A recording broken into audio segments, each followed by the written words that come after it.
তো হ্যালো বন্ধুরা, দেখো আমার বাপি কিন্তু এখানে আম গাছ লাগিয়েছিল। তো যাই হোক, ছাড়ো সব।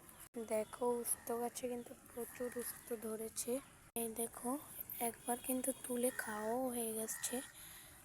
তো চাল কুমড়ো গাছটাও কিন্তু বেশ বড় হয়েছে। আর এখানে রয়েছে আমার এই যে নীল জবা গাছটা। এখানে দেখো বরবটি গাছে বরবটি ফুল হয়েছে, আর এখানে তো বরবটিও হয়ে গেছে। দেখো কত লম্বা লম্বা সুন্দর বরবটি হয়েছে। প্রথমবার দেখলাম নতুন একটা জিনিস, যে এখানে হচ্ছে হাইব্রিড নয়নতারার একটা গাছ হয়েছে। তো আমি কিন্তু খুবই খুশি। আর আমার টবের বেগুনটা কিন্তু অনেকে বড় হয়ে গেছে। তো আজকে চাকু নিয়ে চলে এসলাম এই বেগুনটা তোলার জন্যে। 5-6টা ফুলের মধ্যে এই যে একটাই বেগুন দাঁড়িয়ে এলো।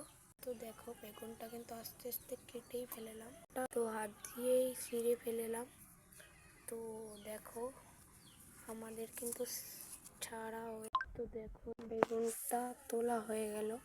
বেগুনটার সাইজটা কিন্তু অনেকই বড়, কালারটাও কিন্তু সুন্দর। তো আজকের মতন আসে, দেখা হচ্ছে পরের ভিডিওতে। বাই।